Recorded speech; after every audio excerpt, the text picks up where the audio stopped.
and welcome. You're watching News Now on TV360 Nigeria. I am Annetta Felix. The Council of State has finally approved 27,000 naira as Nigeria's new minimum wage. Members of the council made the approval during the meeting held in Abuja on Tuesday.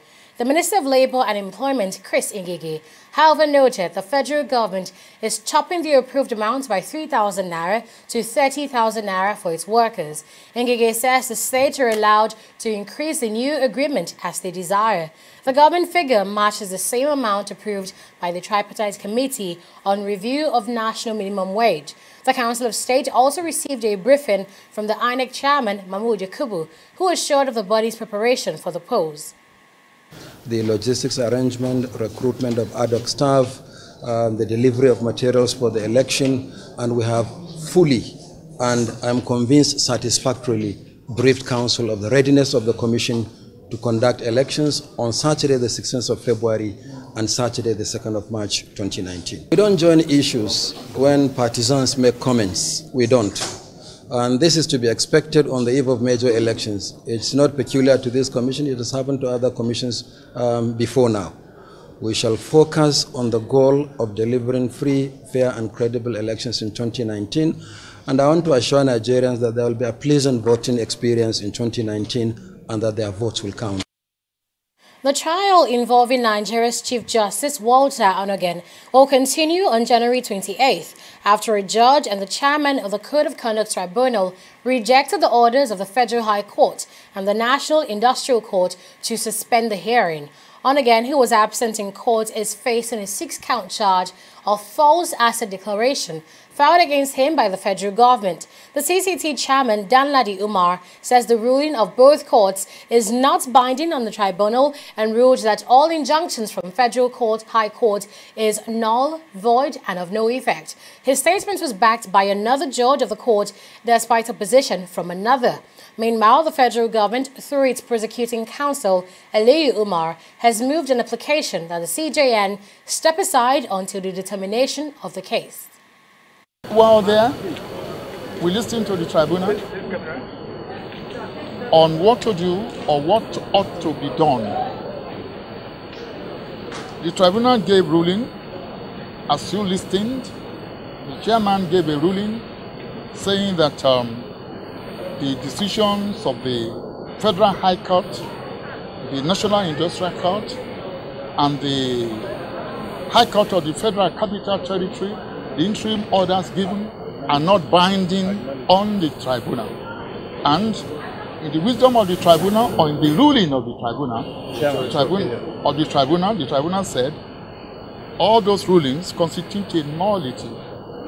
So the second member said that the proper thing for them to do, relying on decisions of the Supreme Court or Court of Appeal, on the Constitution, etc., held that ordinarily they ought to adjourn sine die in obedience, in compliance with those rulings.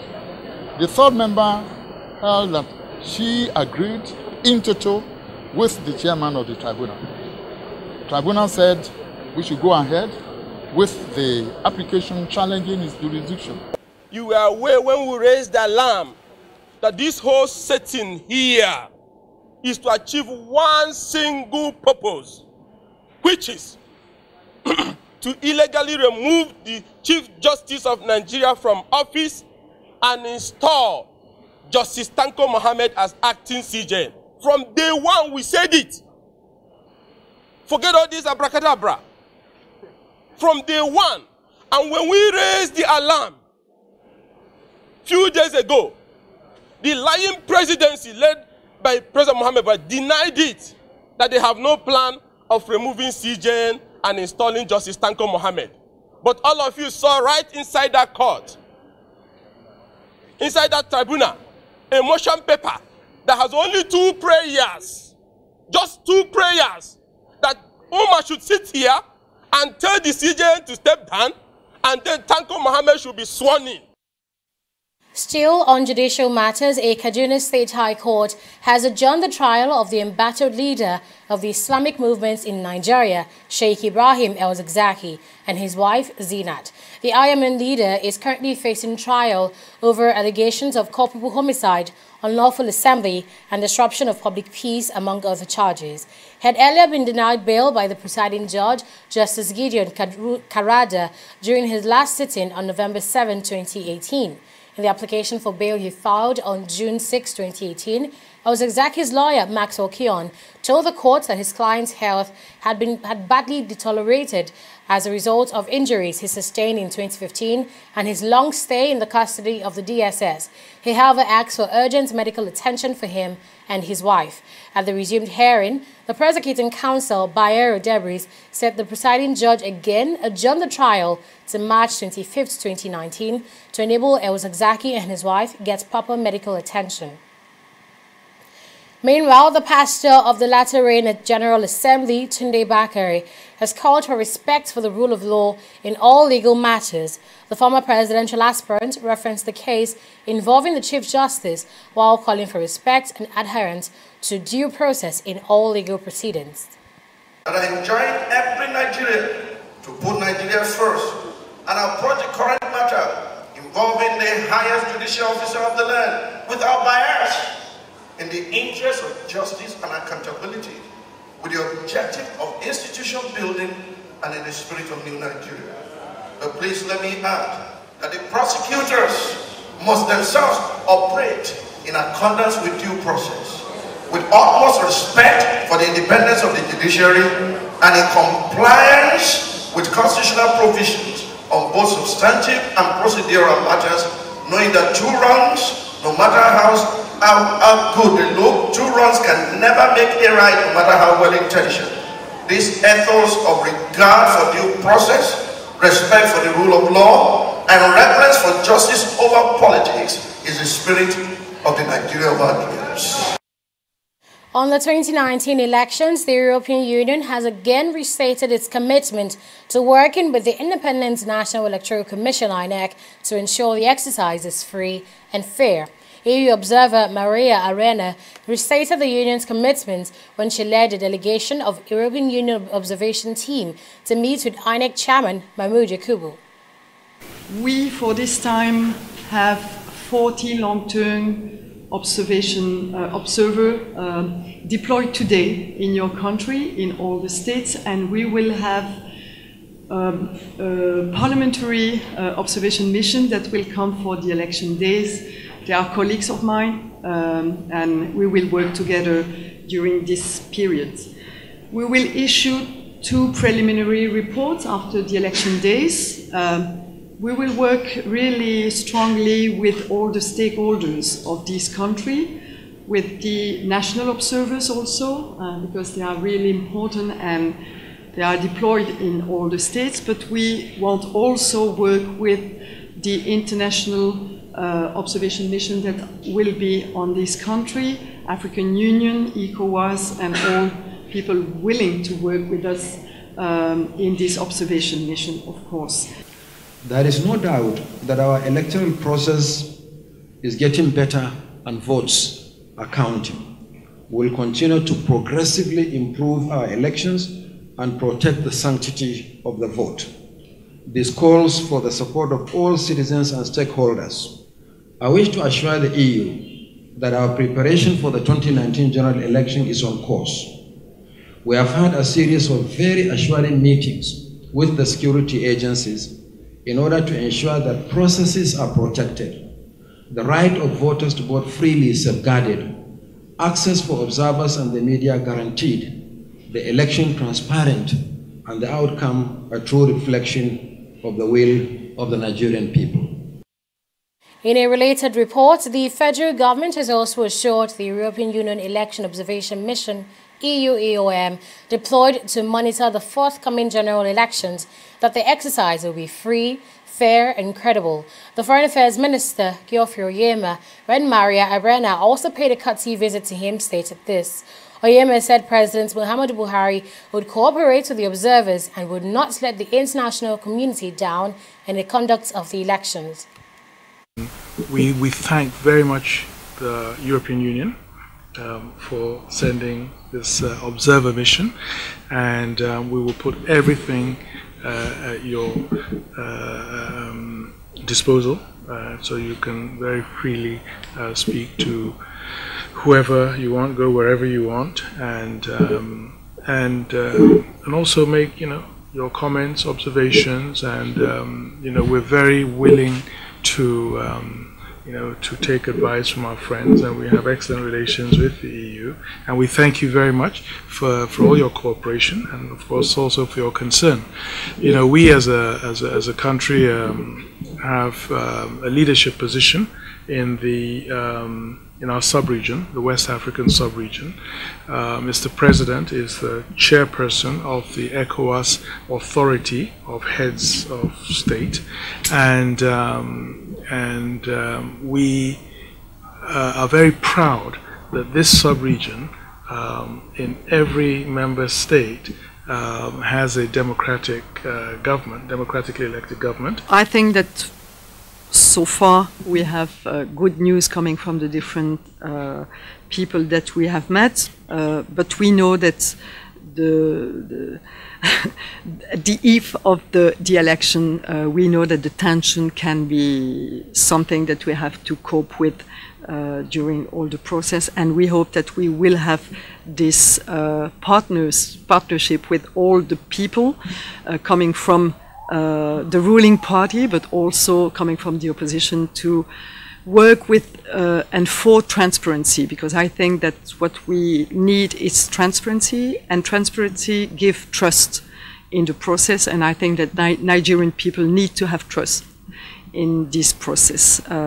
This is the way that we want to work on this observation mission. Still on the elections, a civil society group, Center for Social Justice, Equity and Transparency, has condemned a list of alleged corrupt individuals released by the presidential candidate of the People's Democratic Party, Atiku Abubakar. Atiku had released a list of 30 persons affiliated with President Muhammadu Buhari who are allegedly corrupt. However, the group has specifically condemned the inclusion of Chief of Army Staff Lieutenant General Tukur Buratai in the list, accusing Atiku of dragging the military into political matters. The list confirmed that Atiku Abubakar's desperation no longer has much to do about winning, but is now the manifestation of a man that has become embittered by the prospect of losing to the extent that he manically wants to drag down everyone with him. Most infuriating for Nigerians is Atiku Abubakar's indiscretion in including names of patriots like Lieutenant General Tukur Buratai, the Chief of Army Staff, which is wrong on many levels. We consider it most unpatriotic to insult a man that is leading Nigerian troops against terrorists in this manner without substantiating the allegations of corruption against him. It is ridiculous how the same candidate that was harping on the need for military to be apolitical to now be the one trying to drag the military into politics. The inclusion of a serving military chief in his phantom list is consistent with the errand that Atiku's minion and urchins have been running on his behalf for several months now. This errand, as have been reported, are meant to undermine the military and provoke a leadership change so that the pro-coup plot officers that are sympathetic to reversing Atiku's unfolding political twilight will come into office. This is a brazen threat against our democracy, and must not be received half-heartedly.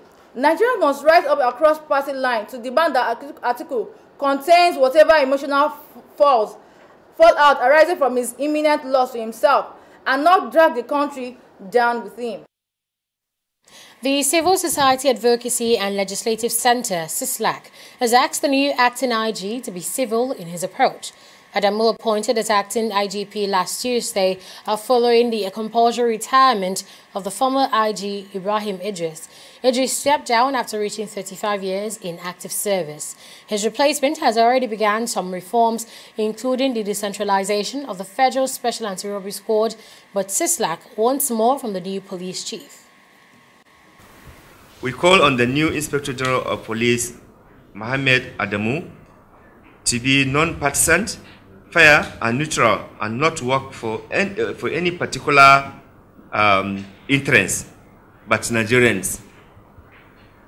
We also urge the new IGP to ensure that anyone who poses a threat to peace and politicians who engage in activities that can trigger violence be dealt with without fear or favor. We are also witnessing misuse of security forces, police, and army in our election. They are being used to intimidate voters from voting as they please.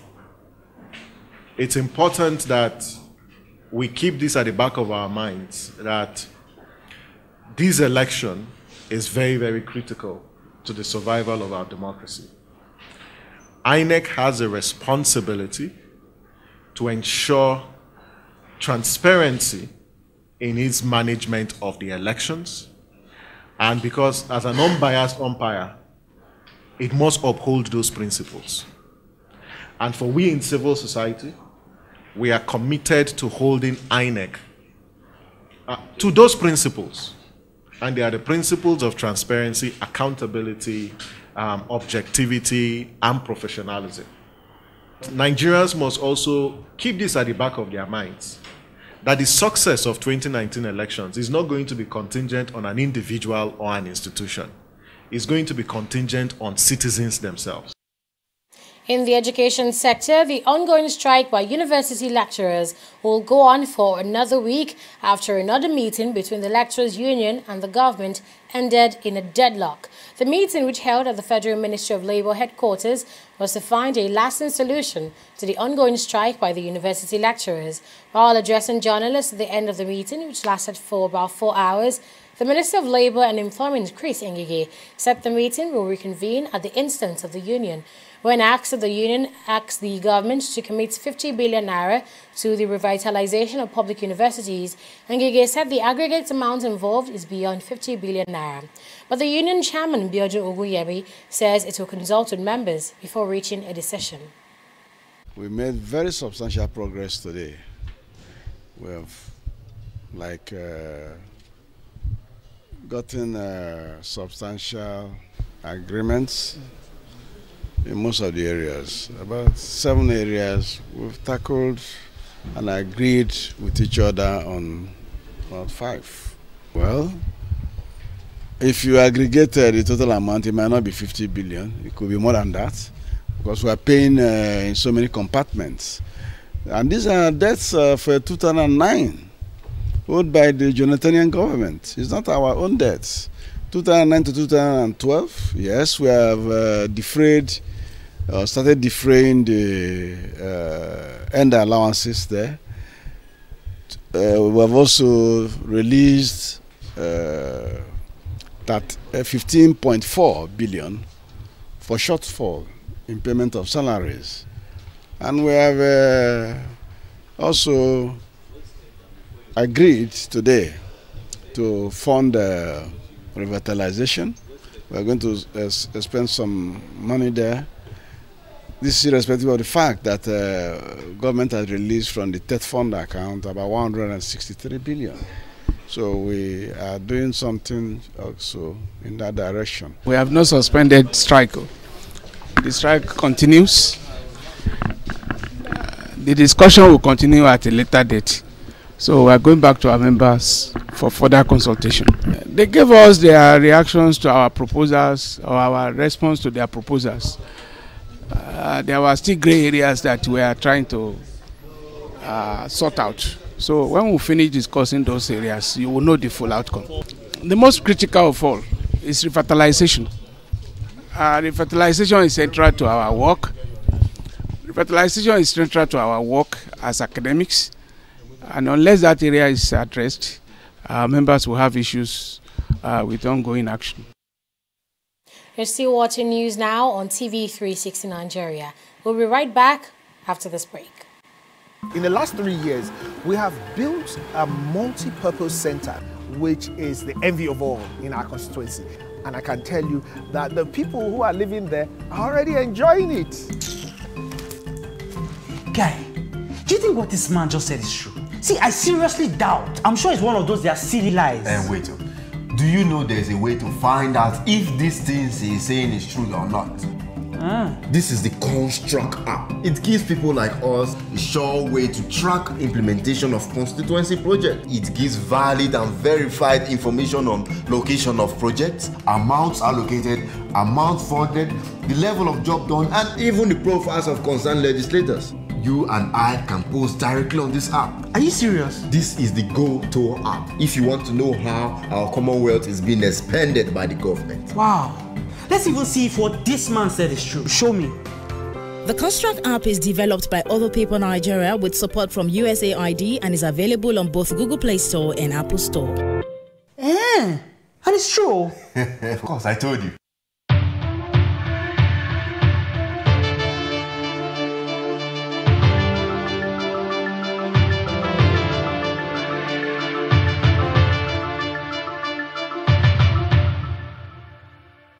You're welcome back. The Central Bank Monetary Policy Committee, MPC, has again retained Nigeria's monetary policy rate at 14%.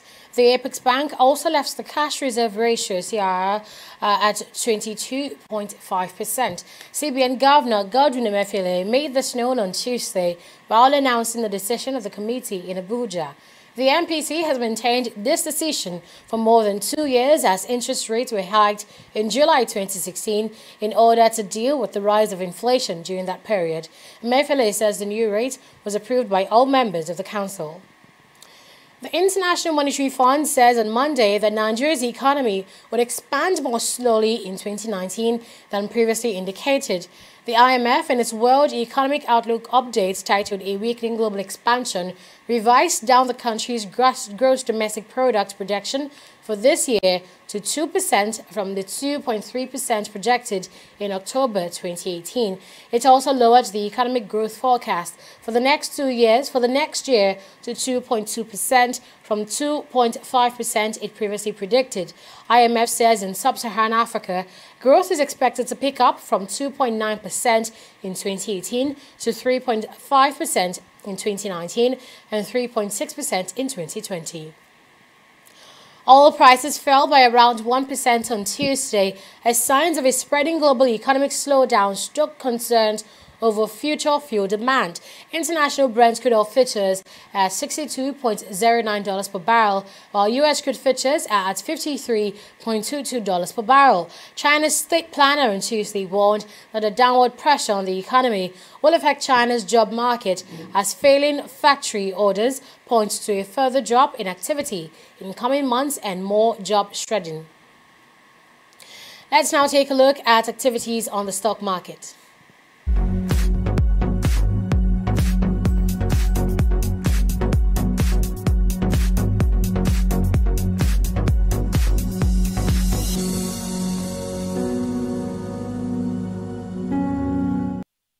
The Nigerian stock market ended on a bullish note today with a 0.01% increase in the all-share index with a market cap of 11.462 trillion naira. The market summary shows a total number of 245.987 million shares were traded to the tune of 2.443 billion naira in a total of 3,320 deals. Now, the oil and gas sector tops the list of gainers today, with Seplat Petroleum Development Company recording an increase of 1.89% from its last close. Red Star Express PLC shooting through its 4 naira 40 kobo price per share in the past 7 market days records an increase of 4 kobo.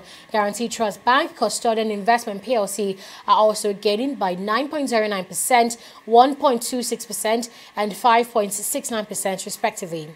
Now, the percentage laggards are led by Presco PLC of the agricultural sector, followed by Cement Company of Northern Nigeria of the industrial goods sector, Nigerian Breweries, and the United Bank for Africa, which is also recording its steepest decline in 7 market days. Now, let's turn to the global stock market, where we see that the latest IMF analysis downgrading global growth to 3.5% in 2019 from 3.7% in the previous year has fueled investors' concern about a global economic shutdown. FTSE couldn't hold on to its gains from yesterday as it declines by 1.08%. The Dow has also fallen by 200 points, and the Nikkei falls by 0.47%. We'll be right back after this. Don't go away. Corruption not in my country. Good afternoon, sir. Good afternoon, madam. My name is Alero. I am not sick. I just need you to help put your stamp on this medical report. I want to tender it at my office as a sick leave. I'll pay 10,000 naira. Ma'am, that is impersonation. I'm not a doctor. Oga, be like say this English no go pay. I go increase the money to 20,000 naira. I beg. You know, if I give you that 20,000, as you wide, so you know, if it still help your condition more. So you know, say you spread well. As I spread like virus, I'll be. You talk. Come out! If person come your hospital, talk to make you give a fake medical report, make you go take collect sick leave. Talk and say no, not corruption. Not in my country. Corruption not in my country. Stop corruption now.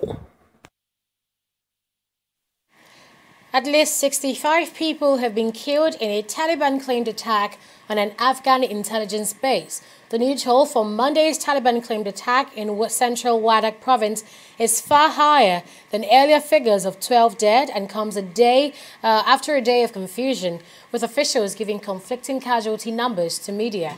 The attack targeted an intelligence training facility, and officials say information remains difficult to verify. At least 24 people were killed when a bus in southwest Pakistan burst into flames after crashing with a truck on Monday. The bus carrying dozens of passengers was heading from the southern city of Karachi in Pangal district when it crashed in Lasbela district. Senior police official Aga Ali confirmed the crash and says a rescue operation was underway. Deadly traffic accidents are very common in Pakistan owing to reckless driving and the bad condition of roads. Every year, hundreds of people lose their lives in traffic-related incidents in the country. Let's talk sports now after news of growing concern over the safety of new Cardiff City striker Emiliano Sala after a plane went missing over the English Channel. It has been reported that a private plane traveling from Nantes was carrying Cardiff's new $15 million euro signee when it disappeared from the radar on Monday evening. A frantic search is underway with a lifeboat launched from Alderney at 8:50 p.m. last night. Cardiff City, which signed Salah from French club Nantes in a record deal on Saturday, said it was very shocked. Guernsey police said there was no trace of the Cardiff-born flight, and his family said they felt desperate. Cristiano Ronaldo has accepted a €17 million fine and a suspended 2-year jail sentence following allegations of tax evasion in Spain. The 33-year-old appeared in court in the Spanish capital on Tuesday morning. The Portugal international had already agreed to a deal to pay the fine after pleading guilty last year to charges brought by Spanish state prosecutors and tax authorities. After formally accepting the deal offered by prosecutors, he signed the agreement to pay the fine of nearly €19 million. Thanks for watching News Now. You can watch other interesting programs on our YouTube page. Follow us on social media and log on to our website at www.tv360nigeria.com. I am Annetta Felix. Bye for now.